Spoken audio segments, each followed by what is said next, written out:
There's increasing anger. I'm experiencing this increasing anger at what's going on in the political world because people are just not being represented. Okay. And politicians. The sad fact is, and I didn't want to believe this, but I know it to be a truth now. Truth does not matter at all in politics, not in the least. What matters is the perception of truth. And so that's a very different thing. So controlling the narrative is essential for a politician. And so what you're doing just now, the two sides are going around now, and they're the only ones being reported on by the media who are encouraging this. There's only two to choose from.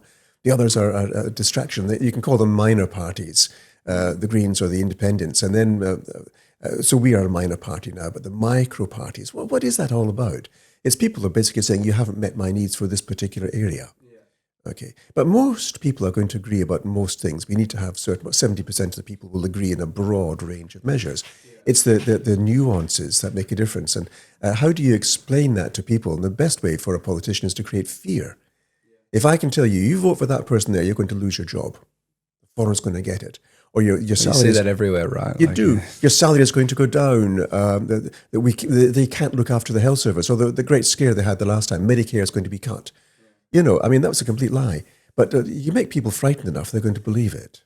But even the grouping now, you're saying you've been grouped as the independents, right? When you will offer something completely different in that case. Are you concerned about that? Do you want to make sure that you are still... Well, my personal point of view is that the current political system, whether in WA or any other state or the whole of federal Australia, or indeed the world, is completely wrong. It's broken. Yeah. It's messed up. And I don't think it's fixable. So really what we need to have, and this is actually I suppose the rebel in me, we need actually a revolution. We need to destroy what we've got. Because it's not fixable, because behind all this facade of the politicians, we have the unelected bureaucrats who are maintaining the status quo, because that's a job. Okay? And if they're not going to be moved, and they're not, because they've got a lifetime job, if you like, a very high pay, if they're not going to be moved, then the new politicians coming in are going to be affected by those same people saying, "Oh, minister, is that wise?" No, and they've got all these games they can play about keeping things just the way they are. For example, let's talk about the hospital. They want to move the hospital, King Eddie's Hospital. Right, they had a perfectly good plan for putting it where it was planned to be in this district near Subiaco. And it was all costed already. And then over 2 weeks, suddenly it changed. In 2 weeks, years of work had been undone. Completely wrong. This is the best place. We're going to put it by Fiona Stanley. Why? So they gave 5 reasons for it. And then Paul Murray in the West put a very wonderful article out there saying why it's completely wrong. Every single point you put out there is wrong. Okay? So if we accept the fact that the politicians don't tell the truth, and truth doesn't matter, it's a perception of truth. If we take that Paul Murray's point of view, and that's shared by many people and the medical profession as well, is that the reason for moving the hospital was different than what they're giving out, who benefits? What was the ulterior motive behind the hospital? That's usually got to be money. That's the usual thing, is money of some sort, money or power. But this reflects also the whole political world, if you like, is that we think we've got a democracy. We don't. For the last 4 years, we've had an autocratic dictatorship. Okay, but if things were balanced again, would we have a democracy? Would your voices count for anything in politics? I hope so. I feel like personally I don't know enough yet. I've got a lot to learn about how everything works and have all the context to be able to make an informed decision. And the government loves that. An uneducated, ill-informed public is perfect. You can manipulate them with fear any way you like, and they're very happy if you're disenfranchised and disengaged. Well, I think this is that's a good point to say. Good lead-in. A great lead-in to say, like that, Dr. Brian Walker, thanks very much for joining us today. Thank you very much. Well, just for context, would you like to, I guess, tell our audience what your current role is, who you represent as a state politician? Right. Background, if that's all right. Exactly 4 years ago, I was just a simple GP. I've worked in Europe, in England, Scotland, Germany, Russia, moved across to China, Hong Kong. I grew up here. I was born and brought up in Malaysia until I was 10. Okay. Went to school here, Scotch. Okay. Yay, Scotch. Then left when I was going to be volunteered for Vietnam. My folks said, "No, you're not going," so we were taken out back to Scotland. Wow. Yeah, I know. And so I signed up for the army. Parents, I think. Well, actually, yes, they'd been through the war. My mother was in the Navy, my father was in the RAF. Oh, wow. So they knew. They knew what was what. And so there I was. And so I was taken back to Scotland with my little brother and sister. And from there, I just moved on. After medical school, I went to Germany and discovered, there's so much more in this world. And I knew that anyhow from my life in Malaysia and Australia. And so ended up in Asia for 12 years in Hong Kong. I met my second wife there, and she said in 2008, it's about time you settle down. So I came back to Australia, into WA, which is the best state, I think.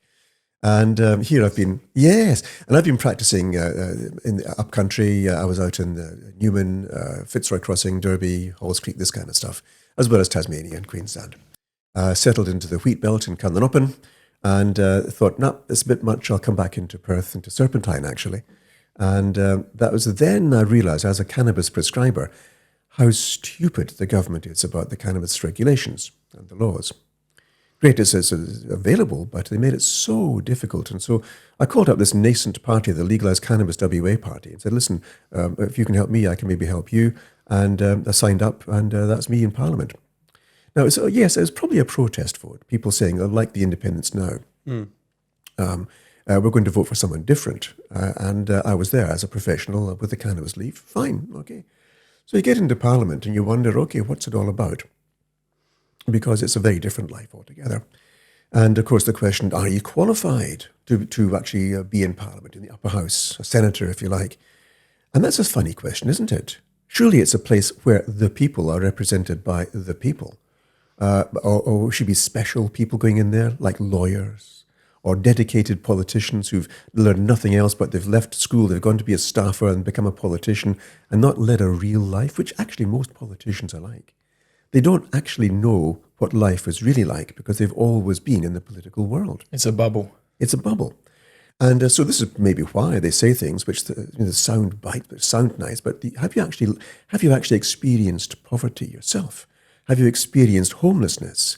Maybe that explains why the actual costs for dealing with homelessness cost less if you give them all a home. But you don't give them a home, so the actual costs for dealing with homelessness is more than giving each homeless person a home. It's crazy. It's crazy. So where else do the politicians fall seriously short? I mean, what about the cost of living crisis just now? And then we can look at, say, the price of petrol. Like, we all need petrol for our cars. Well, I've got an EV. 50% goes to... Well, apart from that, right. have you noticed, I'm sure you've noticed, how the petrol prices magically change on a Tuesday? Yeah, okay. Because it's not coordinated. No. And the price has actually gone down at the international market. Maybe it's gone down at the international funds. But has the price gone down? It doesn't tend to. When the price goes up, it immediately goes up. But does it come down when the price goes down? No, it doesn't. Or very slowly. And so they have these coordinated price increases. Why is the price increased on a Wednesday? What is it forcing people to pay a higher price? Does anyone check this? Technically we should, but do we? I was always just told it's a matter of economics and it's a matter of supply chains, et cetera, and Tuesdays. Well, they're not going to lose any money by putting the price down on a Tuesday, but what they do, and you fail to fill your car up, you've got an extra few bucks to pay in that day. Of course you're going to do that. It's really all about making money, is it not? Most of of our business decisions here are created by people ultimately who depend on us to give our money for them to get richer. What's the term where corporations rise the cost of their products just for the sake of it?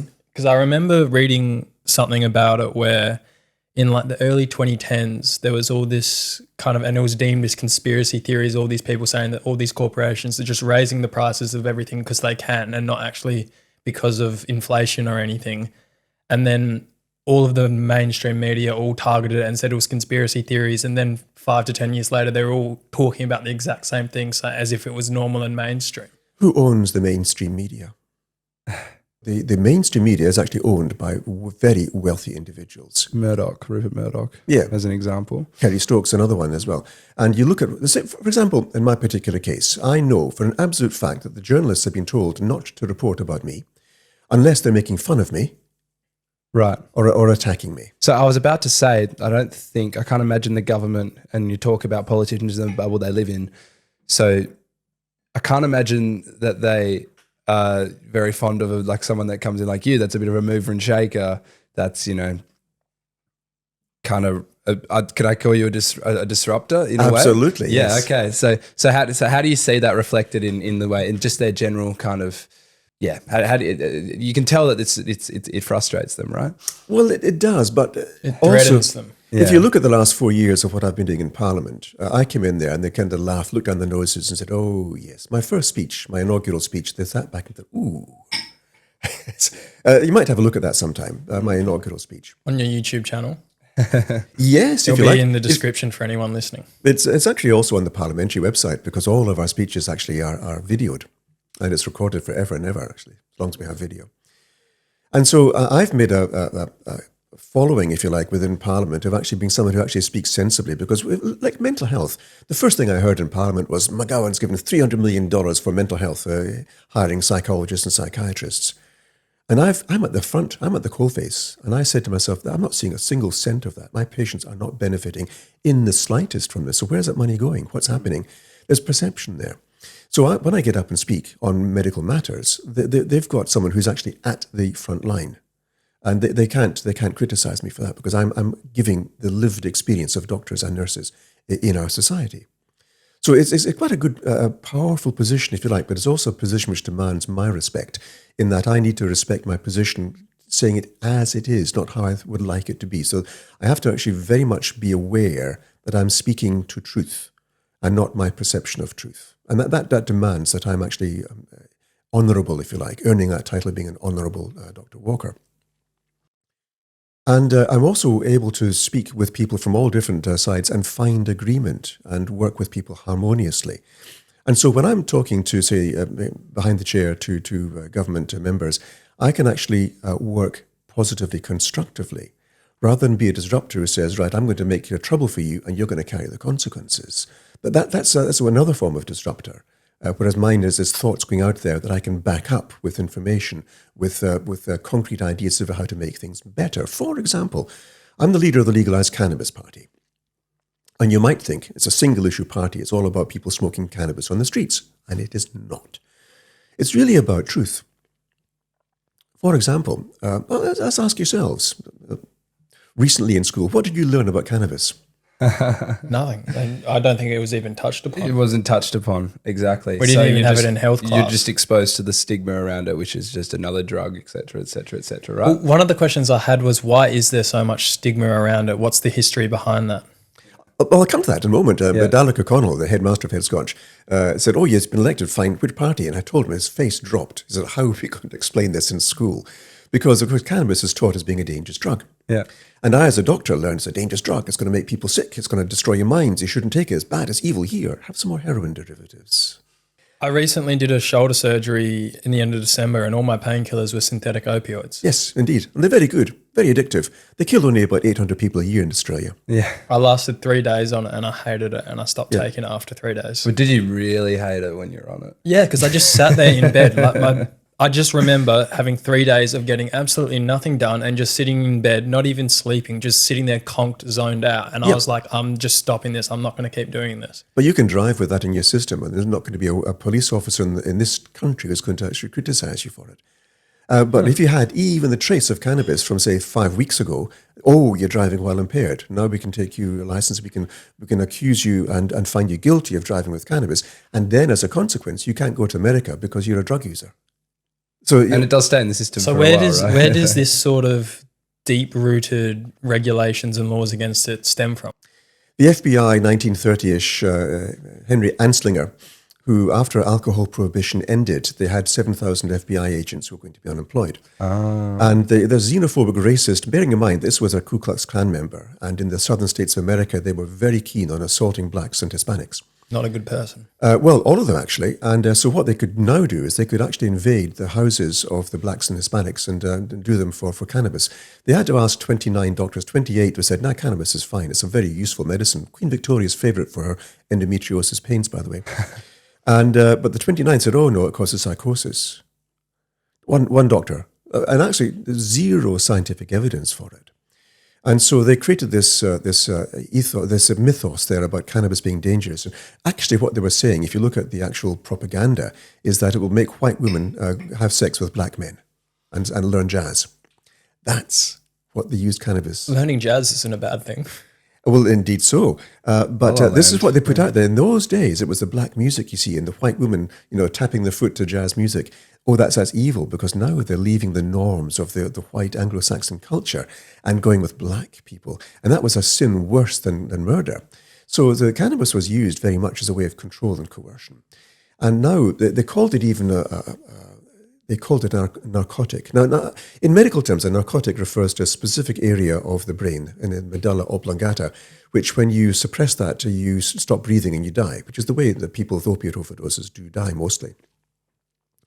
There's not a single receptor for cannabis in that area of the brain, not one. So defining it as a narcotic is completely wrong. However, lawyers and politicians redefined narcosis to allow cannabis to be called a narcotic. And now we've got the Single Drug Convention describing cannabis as a narcotic and banned in every country of the world where you sign up for it. And places like, say, Singapore, for example, can hang you if you take 500 grams of cannabis into the country. Because it's classed as a Schedule 1 drug. Indeed. Now, even in America, they're changing that to Schedule 3 soon, if they'd planned that. I mean, it's a sensible thing to do. More than half of the states in America now legalize cannabis at a federal level. And so the government will have to follow suit at some stage. A lot of people are in prison there. A lot of lives have been ruined. But beyond cannabis, the whole war on drugs is a complete failure. It's ruined lives. This is Nixon's war on drugs, or is it a... That's what I think it was defined. It was defined there, but they've been doing this for a long time. Cannabis, for example, and hemp, which they called cannabis as well, because the plant is called Cannabis sativa. Okay, and so the industrial hemp is still a cannabis plant. And even now, if you wanted to have, say, industrial hemp, we can't have that because it might have a presence of THC. Right. And in our country here, 1% is the upper limit for industrial hemp. I was speaking to someone just the other day in the UK, and 0.3% is the upper limit. Now, the people who are using cannabis now, cannabinoids now, wanting to get a high illegally or indeed recreationally, you're needing about 16%, 22% of THC for them to actually think it's worth their while.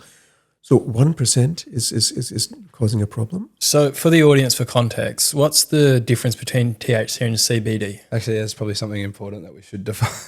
Well, we've got about 140 different cannabinoids. THC is one of them. CBD is one of them.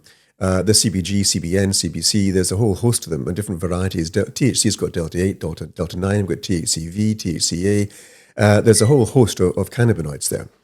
The only one which is psychoactively a problem potentially is the high dose of THC, and that can cause impairment for a short while. But medically used, it's absolutely wonderful. I'm using high dose THC, for example, for managing the symptoms of PTSD with excellent outcomes. Although I prefer to actually use the psychedelic assisted therapies, MDMA, ecstasy, psilocybin, that's the magic mushroom. You could even go into DMT, but these psychedelic assisted therapies, provided you give good psychology with it, gives a 50% immediate cure, 80% in 6 months if you use that. And they say, oh, it's a dangerous drug. How many did it kill last year? Now, the MDMA has killed people, but it's dirty MDMA. The medical grade MDMA doesn't do that. So we've got to take this out of the hands of criminals, and this whole war against drugs which has failed. Has it happened before? Yes, in Portugal. They decriminalized all drugs. The story behind that was that they were in such a bad state. The country was just falling apart, and drugs was a major problem, criminality, and people just, suicides and loss of income. The society was suffering with the impairment due to the drugs. And so they said, right, okay, in that case, we've lost this battle, we'll just give it up and we'll decriminalize all drugs. What then happened was remarkable. The police, rather than actually criminalizing people, said, hey, you got a problem? Let's help you. Let's get some medical help for you.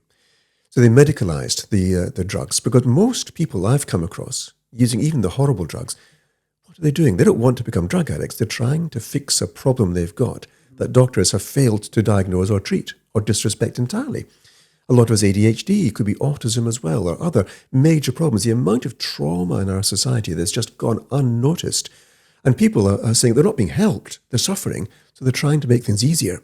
And that's what they're doing. So in Portugal, with that opportunity, they were now, rather than being put in prison, they were now given access to medical care.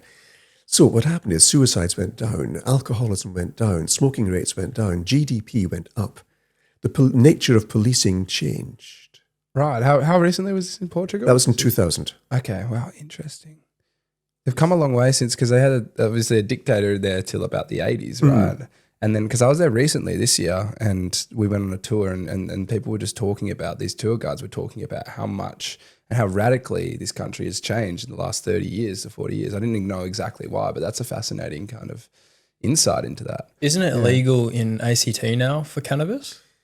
Within limits, yes. There's restrictions, of course. You can't grow indoors, and you should, because you have better control. There's still driving restrictions. And this is interesting because the question is, you want people to drive while stoned? No. I'm a doctor, and I've given many license examinations, and I have removed licenses from people. And there's boxes you can tick which say, hasn't passed this, hasn't done that, license, I can't give you that.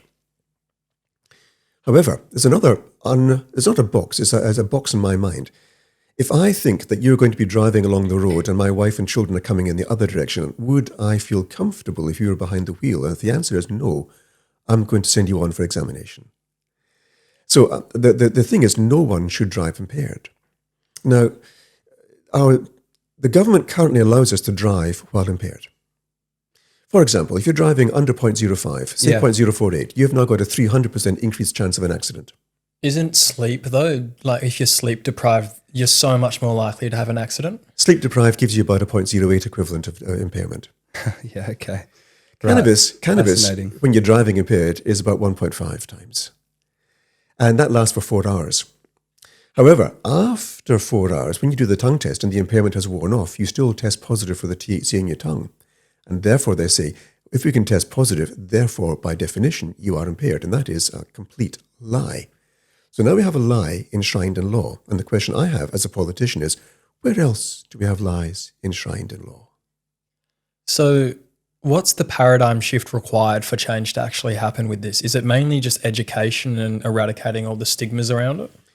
Well, all the politicians I speak to agree with me. Which doesn't matter which side or in between on the crossbench. They generally agree with the fact that cannabis should be legalized. Even the government ministers. So why don't they do it? And the reason they don't do it is because if we perceive to be soft on drugs, we'll lose voters. That's the only reason. So the truth, mention the truth before, how they don't really care about the truth. It's a perception of truth. The truth is that cannabis is a safe drug when used responsibly. It can be misused, and no one should drive impaired. Okay? We need more police on the roads to actually watch for people who are driving while impaired, sleep impaired or other drugs. Your antidepressants, for example, your antihistamines, your opiates, synthetic opioids. Or indeed just being upset with the kids in the back of the car, which takes your attention off the road, or using your mobile phone. All these things, we need more police on the roads. Why are the police not there? Why? Peter Collier, the leader of the opposition in the upper house, was asking repeatedly this question, why are the police resigning? And the government is trying to hide the fact that police are resigning. Oh, we're hiring more. Yes, there's police retiring in greater numbers than there are being hired. Why is this case? Why is it that police, who can be gentle creatures who look at keeping us safe and observing the law, why are they resigning to go out to work up north in the FIFO? And why are we getting people coming in who love having a gun at their belt and they can now exert a bit of power over us? If you like, the psychopathic tendencies of those who like to be little Hitlers. Why are they coming into the police force just now? And you've come across them, I'm sure. I've met quite a few.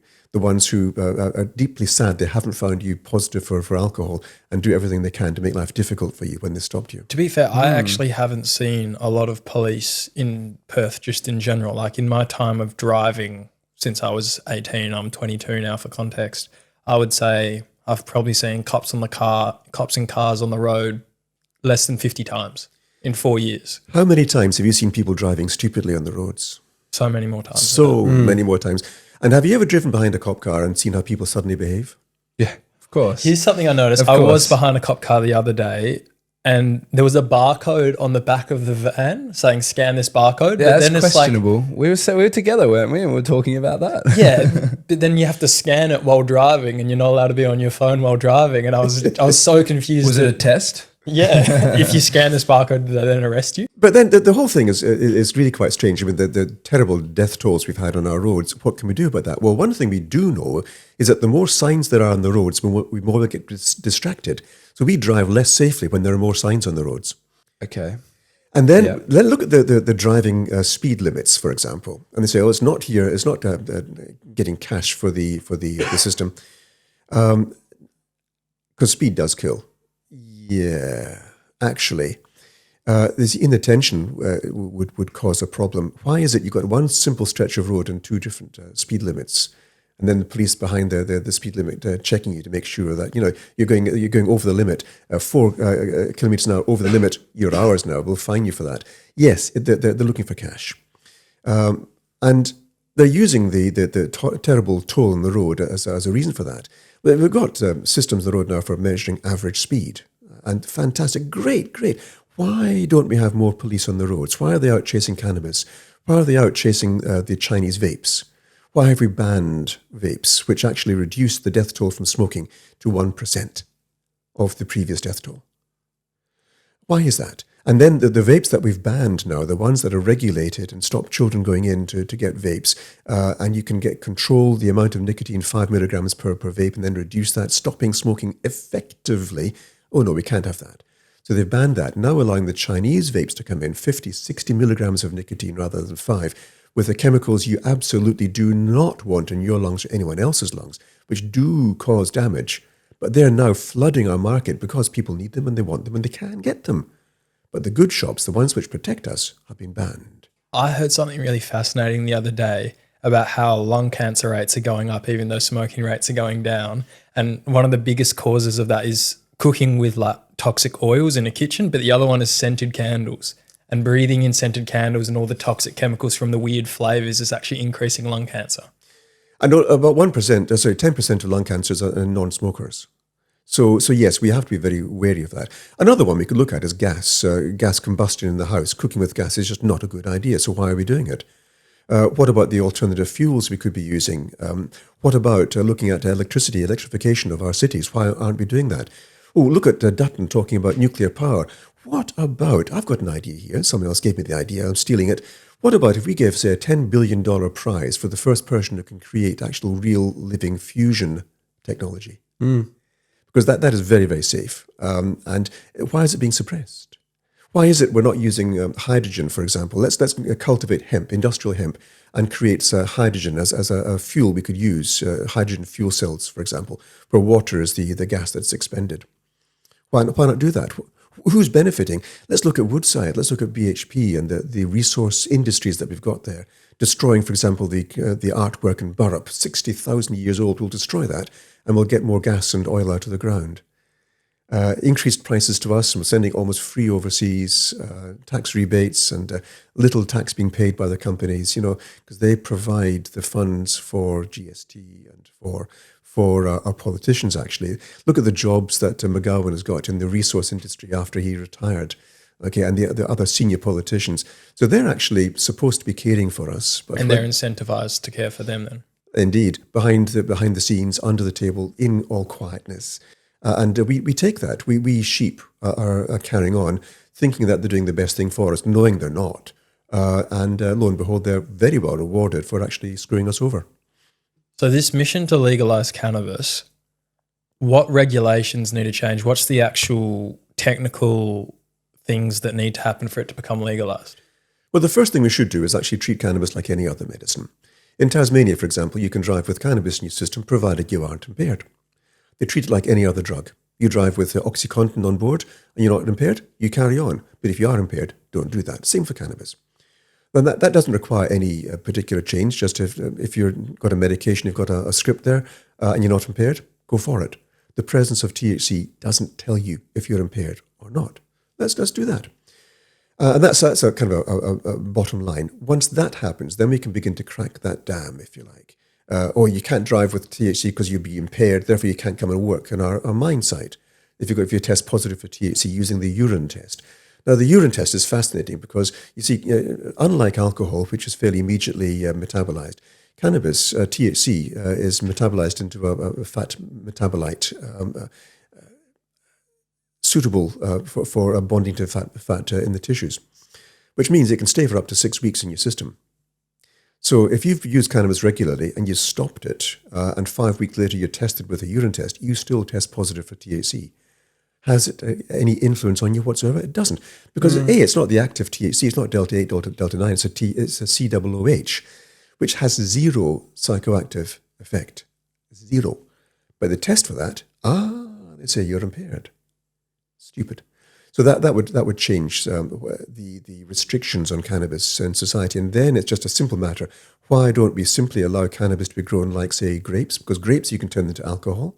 Well, you can die of alcohol poisoning, but you can't overdose on cannabis, can you? Well, they've tried. It's failed. There is actually a toxic dose if you force it to animals. There is a toxic dose when it can kill you. It's a huge amount. But for the cannabis user, it doesn't do that. Now, if you use a lot of cannabis on a regular basis, it's not a clever idea. It's like drinking a bottle of whiskey a day. Why do that to yourself? Okay? I was going to ask, and maybe you can continue to elaborate, but I was going to ask, when you're talking about something that is as commonplace as alcohol and the health, implications of alcohol versus a cannabis, just to kind of put it in perspective of something that is basically, part of Australian culture versus something that is completely stigmatized. The stigmatizing of cannabis happened with unscientific claims by the FBI, which has been propagated by politicians and lawyers ever since. Alcohol has been used maybe as long as cannabis, maybe a bit longer. It kills in Australia between 600 people directly and 6,000 people indirectly a year. It's directly associated with causing cancer. It is responsible for exacerbating domestic violence, the violence in Northbridge and other entertainment precincts. It causes untold amounts of damage societally. I mean, we're talking here in the tens of hundreds of billions of dollars to our society. And we allow that because we'll drink responsibly. Okay, cannabis has killed 0 people in the last, I often say, the example I give is 20 years. That's a time frame that people can relate to. But I often say the amount of people killed by cannabis is exceeded by the number of people killed by gored to death by unicorns. It doesn't happen. Now, mixing cannabis with alcohol, that's not clever at all. Don't do that. Alcohol is the problem. But don't mix cannabis with alcohol if you are using cannabis. Use responsibly. And the question here comes of, can cannabis cause psychosis? Well, I've seen cannabis-induced psychosis working as a psychiatrist. I've seen that. But then the question is, what's the prevalence of psychosis in the population? About 1%? And it's also true that cannabis can help treat the symptoms of psychosis. Is it possible that people are using cannabis to keep the symptoms under control until it bursts out? So they're associated, it's not actually causal. And then they did some studies. I find this fascinating. Yes, cannabis can be associated with causing psychosis, but there's a worse herb for causing psychosis. That's tobacco. And there's a worse combination, even more. Alcohol is far worse than tobacco at causing psychosis. So of all of those 3, cannabis is the safest to take. Isn't that interesting?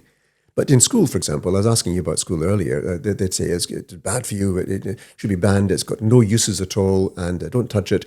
Even now, for example, in social media, I get 0 publication with Legalise Cannabis in WA because it's throttled by the companies.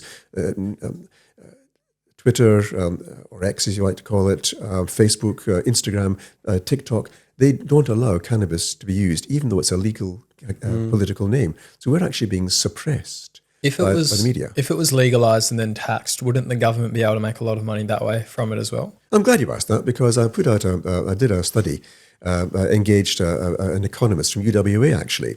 And so he produced the first ever real scientific paper on the economies of legalising cannabis and showed that if we were to legalise cannabis, and bearing in mind, very conservatively priced, it was very conservatively priced. He said that over the 4-year forward estimates, we'd earn, as a government, $1.25 billion. That's just for legalising recreational cannabis. Now, cannabis itself is about 5% of the total hemp market. Hemp is a wonderful substance which has been regulated out of possible existence here because, it might cause, say, for example, THC in cattle meat. Now, I did a calculation for the government. You don't want to give industrial hemp as a feedstock to cattle because it might make the meat contain THC. How much do I have to eat in the way of beef to get one single high? Guess? 300 kilograms in one hit. in one hit, to get one hit of I know a one high. guy that eats that much protein that would be able to do it. That's him. 600 grams you might get by, maybe that'd be it, really, 600 grams. So the question was, how many cows does that represent to have to eat to get one high? I mean, it's stupid. So we're going to restrict it because of that. The regulations they've got now bear absolutely no relation to scientific sense or truth. So we're being restricted to have an industry which has about 20, 30,000 different uses. Even the ADF uses hemp fiber just now. They combine it with carbon and hemp fiber in a composite to make bullet and bomb-proof coverings for their motors. We could use this by sending it into space. We can turn that into fireproof houses, hempcrete building houses. Indigenous people can grow hemp and make their own houses, either with laminates or with hempcrete itself.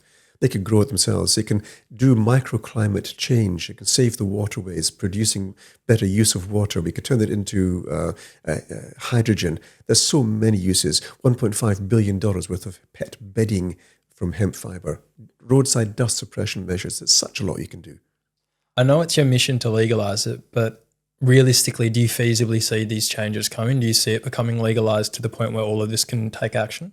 Well, government ministers have said they do believe that, so I'll say yes. But it's not my single mission. My single mission is for truth and freedom, and that we as a community grow, truth, freedom, and grow.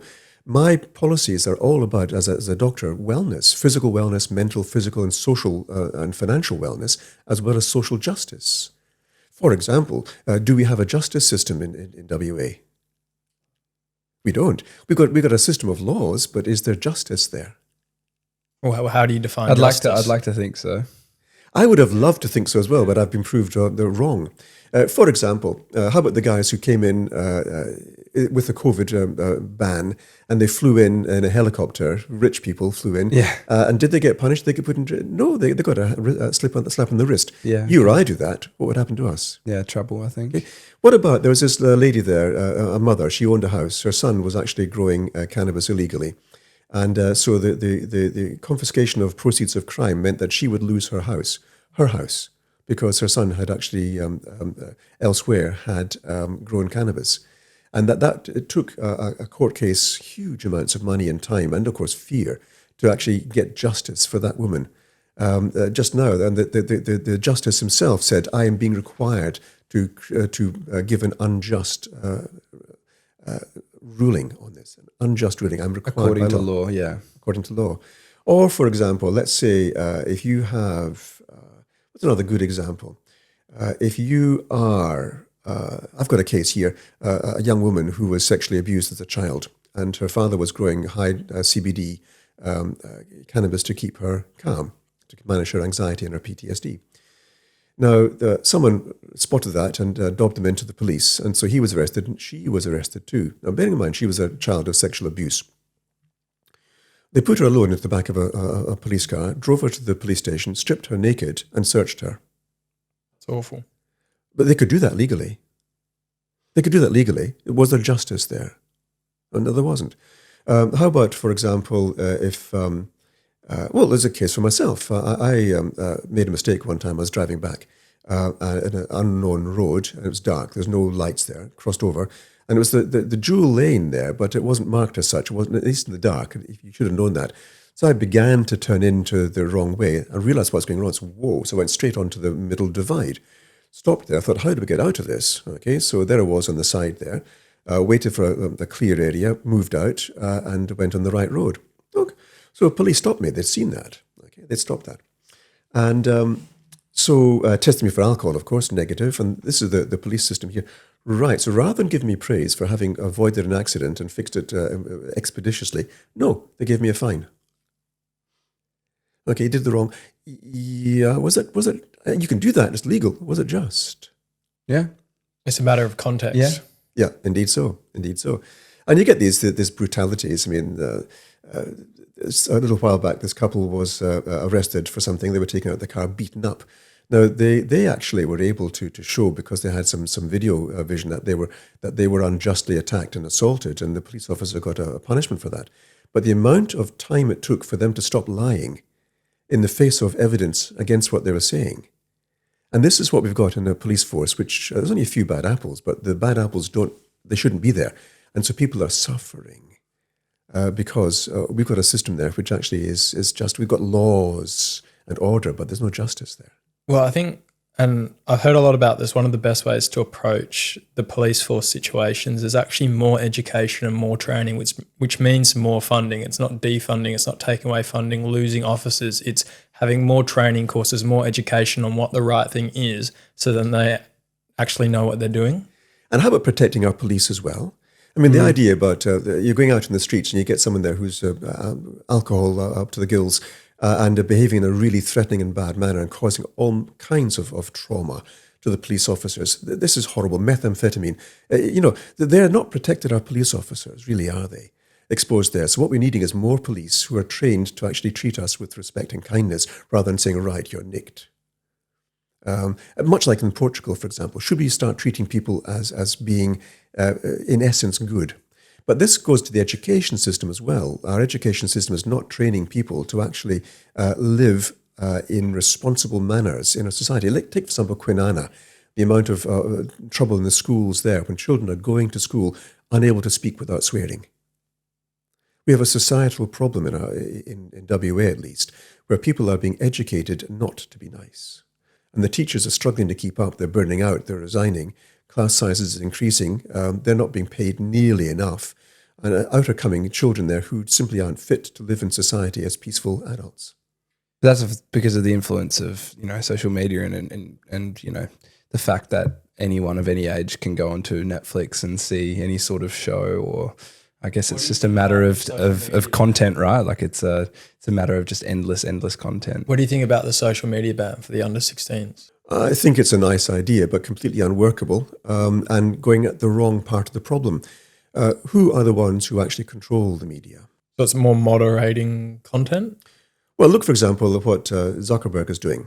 He's sucking up to Trump now. Yeah, he's doing, well, yeah. He's the guy that shadow banned Trump in the first place, right? Indeed, yes. And Facebook, and now. But also, remember what they did with the sourcing of information illegally on the and system. selling it off to people. And selling it then to allow Trump to get voted in the first place.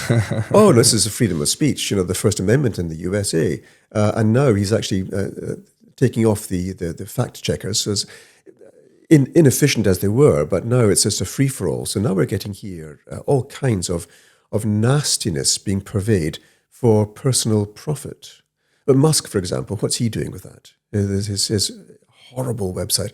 It used to be useful to some degree, but it used to be moderated. But now if you play on that, you're asking to be smeared. And they're benefiting, and they will continue to benefit from that. So what we have here is a system of oligarchs who are benefiting tremendously from selling us what we actually think we want, which is, of course, violence. It's sex. It's the right to abuse people. I've been hurt in my life. I'm going to hurt someone else. So this is becoming rampant in our society, and it's affecting our people here. We're seeing children killing themselves. We're seeing people emulating this. We're seeing fights happening to get likes on social media. Why? And this is actually being fomented by those who have billions already and want billions more. That's where we should be attacking the source. Fix the problem at the source, not trying to put a plaster on it at the very end of it. So what are the methods or approaches you can use to fix the source? It will take a bold measure, I think, but I think as a independent sovereign nation, we ought to be dictating to these people that they are no longer allowed to pollute us with their filth. And so we should actually be, on the one hand, creating something which is allowing us social communication, but banning those who are wanting to abuse our people. We are a sovereign nation. We ought not to be allowing that to happen in the first place. But that's a huge thing, because then you're going to say, but now we've now got censorship. And if you think back, not too long ago, films here, you couldn't show many things on film because the censor said, "Oh no, this is dangerous. It'll pollute minds." So I think censorship is a really, really difficult thing to deal with. It's tricky. It's very tricky, yes. But I'd ban Zuckerberg, I'd ban Musk, and I'm actually advocating here for us to actually decouple from the USA politically and socially. because we just follow everything they do with the trickle-down effect. Well, look what's happening with the wannabe MAGAs in politics just now. The ones who are proclaiming that he's going the right way. Well, in Canada, as an example, with Poliver and other examples, yeah. So this is spreading, and it's spreading because money can be made like that. And but have you heard of the what's it called now? The Invisible Doctrine. Have you ever heard of that book, The Invisible Doctrine? I know you promoted it on the Alex Tom Curiosity podcast. Now, that's a very short tome. It's actually taking what Noam Chomsky was writing about and making it readable in a small amount, about the neoliberal policies which we are actually blindly following and we don't know about, which completely explains why the rich are getting richer and the poor are getting poorer. Why now? In my lifetime, we've gone from having one person in the house earning a wage and able to buy a house and put children through private education. That's my childhood. And is it possible now? Two people working, maybe 2 jobs each, struggling to put food on the table. Now the food bank is seeing middle-class people needing help to supply food for the first time ever. And we're cool with that as a society? Why is this happening? I'm a fundamentalist, I tell people. It's a bit of a joke with myself. I'm a fundamentalist. And they raise their eyebrows as a fundamentalist. And I say, yes, I look at all the problems out there, the bits and pieces as a doctor, and say, you've got that and that and that and that as symptoms. I can give you this pill, that portion. Why not go to the underlying problem that causes all these and fix that? And then all these things vanish. And the neoliberal philosophies are what form the basis, the underlying cause of all our societal ills. We need to address this. Can we just have one example of this, of a neoliberal policy? Trickle-down economics. Yep. Okay. Which is more like a fountain up. policies, yeah. The Friedman's type of policies against the Keynesian politics. Yeah, okay. Now, Keynes, of course, when 2008 happened, the global financial crash, we became Keynesian again and began printing money. Look, they've both Keynes and Friedman have got good policies. It's that the trouble is not everything they say is great. It's like Marx, right? Karl Marx. Now, if we're saying, well, Karl Marx, bad, communist, if you read what he actually wrote, a lot of it is actually fairly sensible. About like the welfare state, and we're talking. But the implementation through Lenin and Stalin was absolutely not a good thing. Interesting. So that's something that you're looking at.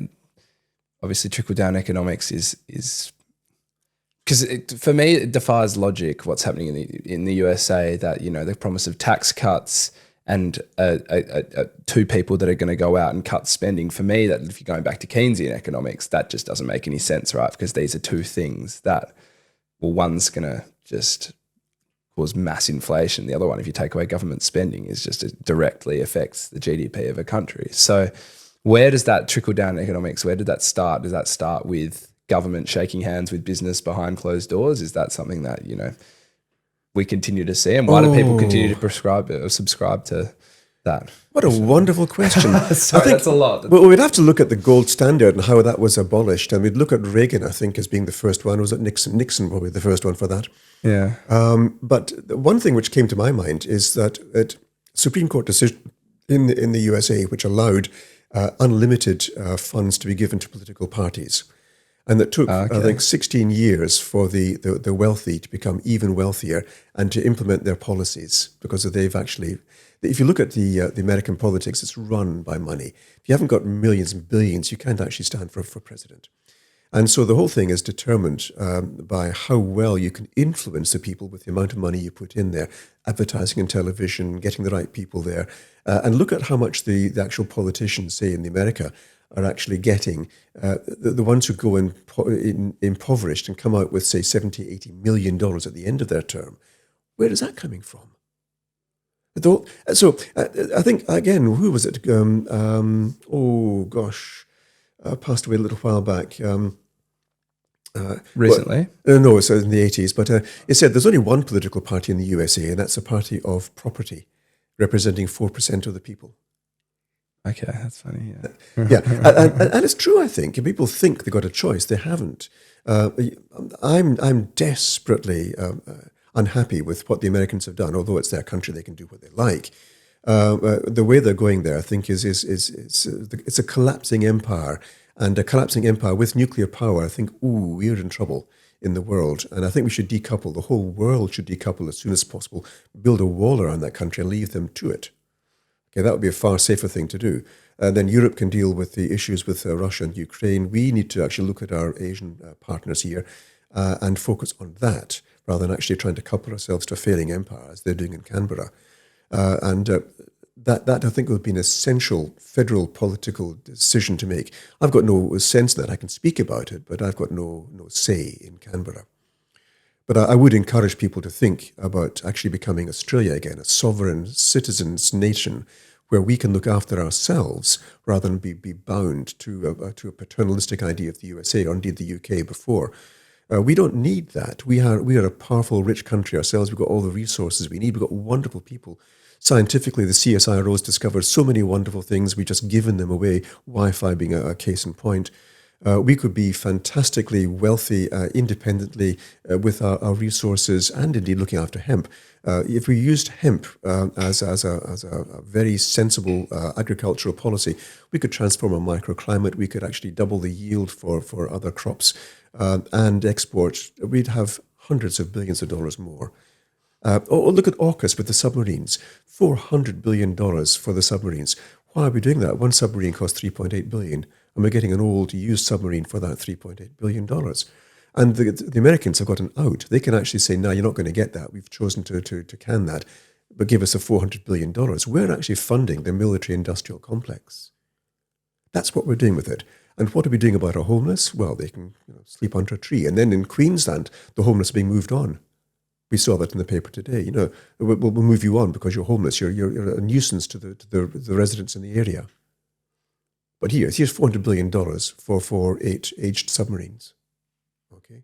Then they say, but we're creating jobs, say down in Rockingham and Henderson, that kind of stuff. We'll move the Royal Australian Navy to this part of the world, and we'll have a refurbishment, and submarines will be stationed there, and it's good for the local environment. Yes, is it worth it? Is it worth it? And why aren't we doing it ourselves? Why aren't we actually making our own nation in the image that we wish to create? Some very heavy topics in there. Does it seem that I'm a single issue party? No, it seems not at all. Yeah, okay, that's what I was going to say, because obviously you're posing a lot of these questions, and is it then you to hold people that are in power accountable? Because unfortunately you say the system's broken. Yes. It might be difficult to fix, but by having, I guess, a wide spectrum of political beliefs that range from maybe from a right wing to a left wing and what. Do you feel, I guess, then responsible to hold people accountable despite whatever their political beliefs or whatever their political agenda? Yes, we need transparency in politics. Yeah. We need to have people certain that the people who are representing them are actually honourable, with integrity and looking for the best to serve the people. Now, when we come into Parliament, we swear an oath to serve the people of Western Australia. And then most people promptly forget that and serve just their party. That's the truth. And I think that's intolerable. We should not have that. We are needing more people with an independent mind who are not bound to the party political system, who serve the people, not their party. And this is essential. If we don't have that, we're lost. Well, I think there's definitely a massive disconnect between, say, the average person in society and what's going on in Parliament. Like, for example, we were talking about the homeless issue. You see Ned Brockman, who just did this massive fundraiser for homelessness in Australia and raised over $2 million in 10 days, yet you don't see any people from the higher ups like taking the initiative to do anything near that. Well, there's virtue signalling. There's the CEO's sleep out. One night a year you can do that and get some sponsorship to do that. It's a drop in the ocean. We could easily afford to house people who wish to be housed. A lot of the people who are unhoused actually don't work with that. They've got mental health issues or they've got other issues which make them prefer not to be in housing. And that's fine. I think that's a choice. But then we're not actually allowing people, for example, where do you wash? If you're unhoused, is there a place where you can go and wash? Where are you going to poo, for example? How are you going to actually find simple food? Are we going to put out a soup kitchen for people? We should do more of that. That should be natural. It should be normal. If we're in a country which has espoused Christian values, why are we actually ignoring the Sermon on the Mount? So with great facility. It's even been called woke politics now, when looking after the weakest. I think this is intolerable. As a young one, I was a surf lifesaver, City of Beach Surf Lifesaving Club. He's Northcote. Okay, right. And I think we are a nation that is happy to volunteer and help others. This is so important. If we can get that spirit back into people, that we are here we're one family, we're one people, we're all brothers and sisters. We help each other. Life would be so much better, would it not? Well, that's the thing. This is what I'm talking about. I feel like there's so many community fundraisers and people who are volunteers for all of this stuff. And even through some of the schools, like the Scotch where we went to, there was all these programs you could do to help homeless people and all this stuff, and Friday community service when you're in the younger years at school. But it just doesn't feel like from a top level, it's the same sort of, I guess, level of care for these issues that are like the issues that we're going through and facing on a day-to-day basis. Well, if you look at the current Housing Minister, John Carey, and the amount that we are spending on housing is less than Tasmania. But the spin put on it, we've built so many houses. Actually, up until last year, you built 14 houses in 7 years. 14.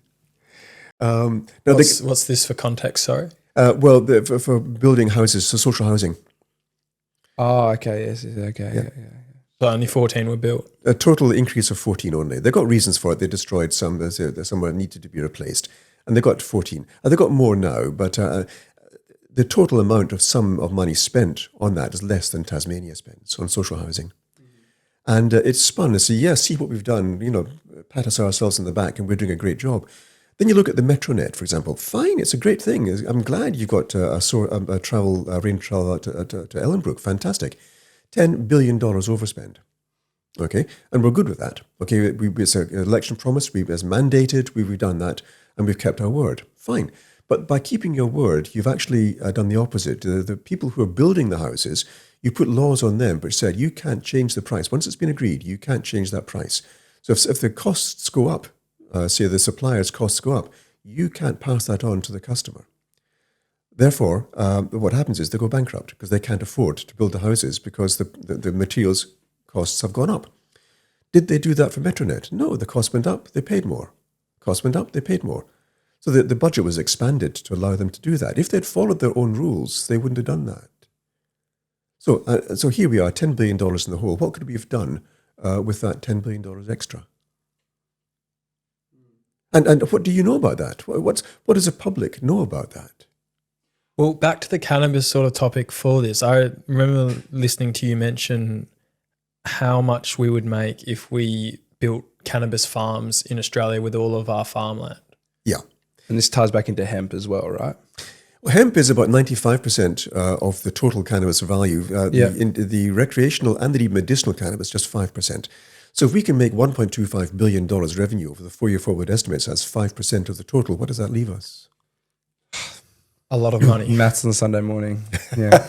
And that's very conservatively estimated. I looked at, look at hemp in a different way, the industrial hemp. You can use so many uses. One plant, 4 different plants or variants will have 4 different uses in industrial hemp. Building, for example, fibers for fabrics, this kind of stuff, or other purposes. But if you took the cannabinoids out of that and extracted those, for example, we have an endocannabinoid system, which is the function of which is to balance the body. Why don't we, like folic acid being put into bread or fluoride into drinking water, what about if we put cannabinoids into food, like ice cream, beer, bread, okay? And that would balance the body. All the cannabinoids, maybe not the THC, but the industrial hemp doesn't have much THC anyhow. What would happen if we did that? Would you be able to remove, say, vegetable gums and emulsifiers from a lot of the food then? We probably could, yeah. So using that, but we're looking at how do you actually work with the different plant components, because plants can wonderfully kill you as well. There's some wonderful poisons out there. So you've got to be careful with how you're using plants. But the whole cannabis plant can be used. For example, the simple use of turning the topsoil, say about 10 centimeters of topsoil, if you've got maybe 2 centimeters blowing away in the wind, 1 or 2 crops of cannabis later, you've got 90 centimeters of topsoil with wonderful microorganisms. So you can actually, if you're using that, say, if you're rotating your crop with, say, wheat or with whatever you want to choose there, you'd actually double your yield. What about if you then looked at that, how you could protect the waterways in the areas? Would that help agriculture at all? Well, yes, of course it would, especially with the microclimate change and rainfall increasing with the exudates from the plants growing there. What about the things like your wood industry, rather than chopping down trees, or indeed growing fairly low-quality pine trees? What about hemp, making that into manufactured wood? Which is, have you ever seen that before, the manufactured wood? It's awesome stuff, really strong. Turning it into fibers for making car panels, for example. You can. It's stronger than steel, 8 times stronger than steel. Bulletproof vests, I've seen they can use it to make. Yes, they can. But also, they've got concepts now of making a hemp battery. I know. And then you can make a laminate board using hemp to turn sunlight into electricity. So imagine that as a roof. So hemp battery. So what does that hemp provide in the battery, and what would it be replacing out of, let's take a lithium-ion battery, for example. We already obviously have our struggles when it comes to supply, demand, competition in China, Indonesia when it comes to nickel, lithium. So if we then turned and went across to, these potential hemp, I'm just intrigued by that. What's the hemp battery product that you speak of? Well, the hemp battery is really fascinating. It's still being. There's actually working models of it just now. One of the important elements there is biochar, the charcoal which you can get to make the carbon. Okay. Interesting. And then on top of that, the science goes beyond me. I haven't got into that. Yeah. I can get an engineer on to describe it for you if you like. Please. Absolutely, yeah, I can recommend a few. And it's fascinating, but you can get a whole hemp car. I mean, they were trying to build a hemp car here. But and it was built like a sports car. Awesome, gull wing, the whole lot. It was really quite beautiful. Wow. And that's something we should be doing, making our cars light and strong and safe for the individual in them. Back in the 1930s, I think Henry Ford did that as well with a hemp car. And there's a picture then of a sledgehammer being used to try and dent the car. It wasn't being dented. Awesome stuff. Yeah, so we could do that. And I think they wanted to build the car. I think they've thought about Dubai or Indonesia for building it there. But there's interest is there. But we as Australians ought to grab that and say this could be a good earner for us, a good export earner. Well, and it's a country that has the land and has the technical capacity and also a history of agriculture, right? And we're seeing, obviously, people struggling to continue to sustain themselves as farmers, right? As we move to the cities. And your income, something that, your income as a farmer, say if you get a good year with wheat per hectare, you're getting $700 to $800 on a good year. Whereas I was told by a hemp grower, if you use the whole hemp plant, every bit of it, seeds, the flower, the leaves, the stems, the roots, you can get $23 million per hectare. Now, I wonder why the Nats aren't particularly keen on letting their farmers grow hemp. You can go from $700 to $23 million per hectare. Who wouldn't jump at that? Yeah, that's interesting. Why? But aren't there already some hemp farms in Western Australia? There are, but they're greatly restricted. You can't use the whole plant because of regulations. Okay, right. But say these regulations then all come into are eradicated and then you're allowed to use the whole plant. These people that already have the farms then are in a pretty good spot to then flourish and really expand on their already established businesses. Yes, that would be a fantastic idea. And the hemp industry is coming together slowly, working together to actually create that. But the political will needs to be guided by industry. You think that in politics, they'll say what to do, go ahead and do that, and we'll now give the green light. It's actually the other way around. Industry, if it makes the case, the politicians will come to follow their point of view. Was there anything else in particular that you think people need to know about, or there's any stigmas around, or education is needed? Any other topics before we wrap up? Our audience to know, as kind of like I guess we have a younger demographic. Obviously, we've got a range of people that listen to this podcast, but there's a lot to be said here. First of all, you are the future. Take as long as you need. Take as long as you need. You are the future, and we need new blood coming in because the old politicians here are basically ruining us. We need new blood, need new ideas, new directions coming in with a young, vibrant people saying this is the way it should be, because you've got to clean up the mess left behind by the ones who are currently ruining the world.